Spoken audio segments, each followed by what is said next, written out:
Upward Volleyball. My name is Amy Johnson, and this is Keeping the Ball Up.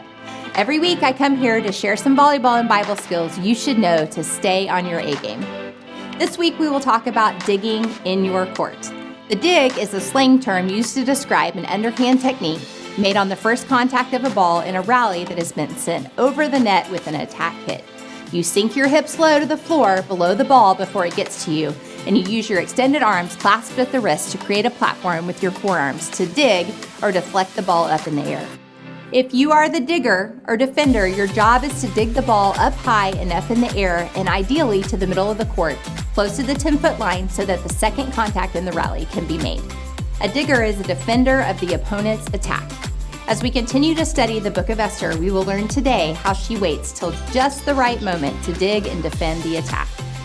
Remember that Queen Esther threw a dinner party to please the king and Haman, and then she invited them back to another dinner party. After that party, Haman plotted to kill Mordecai, but God, in his faithfulness, uses the king to honor Mordecai instead. So, the king and Haman go to the second dinner party. Haman wasn't happy at all since he had just been humiliated by honoring Mordecai according to the king's command. At the dinner party, the king tells Esther again that he would give her half of the entire kingdom if she requested. But now was the time to dig and defend. Esther had another request in her mind. Esther 7:3-4 says, "Then Queen Esther answered, 'If I have found favor with you, your majesty, and if it pleases you, grant me my life, that is my petition, and spare my people, that is my request. For I and my people have been sold to be destroyed, killed and annihilated. If we had merely been sold as male and female slaves, I would have kept quiet, because no such distress would justify disturbing the king.' The king was so furious. He asked who would dare to do such a thing to these people. Esther pointed at Haman and said, 'This wicked Haman is our adversary and our enemy.' The king was so mad that he had Haman executed. God placed Esther in her place as a queen for a reason. She was placed as a defender for the Jewish people. God knew well ahead of time that Haman's evil plan and how to place the right person at the position to avoid the killing of the Jews.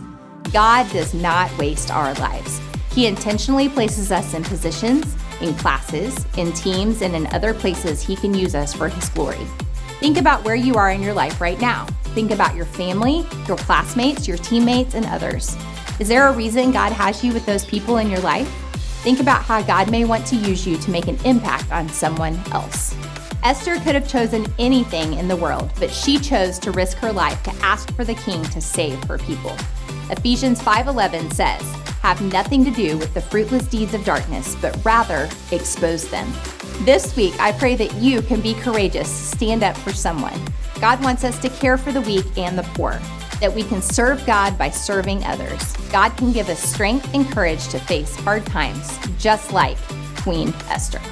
I hope you can keep the ball up as you understand all these amazing truths from the Bible. Bye now.